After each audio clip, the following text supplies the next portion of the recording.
ఈనాటి కార్యక్రమానికి ముఖ్య అతిథి అయినటువంటి విశ్వవిద్యాలయ వైస్ ఛాన్సలర్ ప్రొఫెసర్ చక్రపాణి గారు, మధు గారు, జయదేవ్ తిరుమల గారు, ఆచార్య జయదేవ్ గారు. నిజానికి జయదేవ్ గారు మాట్లాడిన తర్వాత ఇక్కడ వేరే వాళ్ళు మాట్లాడాల్సిన అవసరం ఉండదు అనుకుంటున్నాను, ఎందుకంటే ఇటువంటి కార్యక్రమాలు. అయితే ఒక 2 అంశాలను నేను ప్రస్తావించాలనుకున్నాను. బహుజన కళారూపాలు అన్నారు కాబట్టి ఈ కళారూపాలు నిజంగానే అంటే వీసీ గారు బహుజనులని కాదు, కులాలు ఉపకులాలు లేవని అన్నప్పటికీ కూడా అవి ఆ డౌన్ ట్రాడన్ వర్గాల నుంచే వచ్చినవే కళారూపాలు మనకి భారత సమాజంలో వెళ్ళుకొని ఉన్నాయి. వాళ్ళు మాత్రమే కళాకారులుగా వృద్ధి చెందారు కూడా. ఎందుకనంటే మనకి ఇది తెలంగాణ కావచ్చు, ఆంధ్రప్రదేశ్లో కావచ్చు, భారతదేశంలో ఎక్కడైనా ఉన్నత శ్రేణిలో ఉన్న వాళ్ళు ఎవరు కళాకారులుగా ఎక్కడ గుర్తింపు కాదు, అసలు అటువైపు అడుగులు వేసిన దాఖలాలు ఎక్కడ లేవు మనకి. ఎందుకంటే ఇప్పుడు సార్ చెప్పారు, పూజారులు అత్యంత ఉన్నత స్థితి అందుకుంటే కళాకారులేమో అడుగునున్నారు. వాస్తవమైనటువంటి పరిస్థితి మనం కళ్ళతో చూస్తున్నాం కూడా. అయితే మధ్యలో ఆదరిస్తున్న వాళ్ళు అంటే ఎందుకు ఆదరించారు అంటే కేవలం వాళ్ళు ఆస్వాదించడానికి కళాకారులను ఆహ్వానించుకున్నారు కదా. రాజుల్ని పొగడ్డానికి వీసీ గారు ప్రస్తావించినట్టుగా రాజులు పోయిన తర్వాత కూడా, డెమోక్రసీ వచ్చిన తర్వాత కూడా మోతుబర్లు అనేవాళ్ళు కళాకారులను ఆదరిస్తున్నట్టుగా వాళ్ళు ఒక వాళ్ళకి వాళ్ళు ఏమంటారు దాన్ని ఎంజాయ్ చేయటం అనుకోవచ్చు, లేకపోతే ఆస్వాదించడం కోసం మాత్రమే కళాకారులను ఉపయోగించుకున్నారు.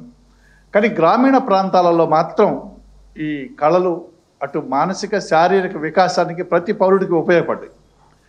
అయితే వాటికి కనుమరుగవడానికి వచ్చినటువంటి ఒక స్టెప్, కనుమరుగవుతూ వచ్చిన తర్వాత ఎలక్ట్రానిక్ మీడియా కొంత బాగా వేళ్ళునుకున్న తర్వాత కొన్ని కళలను తీసుకొచ్చి ఆదరిస్తున్నట్టుగా కనిపించింది. కానీ అది వ్యాపార దృక్పథం మాత్రమే. కళాకారులను ఆదరించడానికి, కళల్ని ఉద్ధరించడానికో లేకపోతే కళల్ని సజీవంగా ఉంచడానికో చేసిన ప్రయత్నాలు అయితే ఎక్కడ కనిపించవు. కేవలం వ్యాపార దృక్పథంతో వాళ్ళు ఆ కార్యక్రమాన్ని అట్లా తీసుకొని వచ్చారు.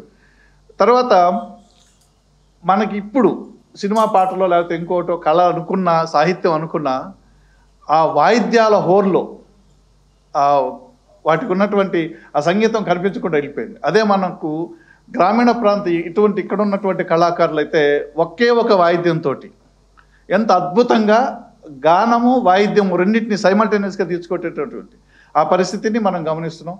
కానీ వాళ్ళకి ఆదరించడం, గుర్తింపు తేవడం, వాళ్ళని ప్రోత్సహించడం, భావితరాలకు అందించడానికి చేస్తున్నటువంటి కృషిని అభినందిస్తూ ఈ కృషి విశ్వవిద్యాలయం ద్వారా అంటే చావిడంటే ఇప్పుడు చాలామంది చెప్పారు, కానీ ఎక్కడైనా సరే కూర్చొని మాట్లాడుకోవడానికే రచ్చబండ, చావిడి ఇవన్నీ అన్ని చోట్ల ఉండేటివి. కానీ అవి కూడా కాలగర్భంలో కలిసిపోయినాయి. ఇప్పుడు ఎక్కడ మాటలు వినపడవు మనకు, అసలు ఎక్కడ కూర్చొని మాట్లాడుకునే తీరిక ఓపిక ఉండట్లేదు ప్రజలకి. సో ఆ పరిస్థితుల్లో ఈ చావిడి అనే ఒక మంచి వేదికలకు పేరు పెట్టి తీసుకురావడాన్ని మనసారా అభినందిస్తూ ఈ కార్యక్రమాన్ని ఇలాగే కొనసాగించడానికి అన్ని విధాల అపర్ణ గారు ఎటు కృషి చేస్తారు. కాబట్టి విశ్వవిద్యాలయం తరఫున వైస్ ఛాన్సలర్ గారు చెప్పినట్టు ఇది ఇద్దరం కలిసి 2 సంస్థలు కలిసి ముందుకు తీసుకెళ్ళచ్చు. ఈ అవకాశం ఇచ్చినందుకు ధన్యవాదాలు తెలియజేస్తూ సెలవు. నమస్కారం.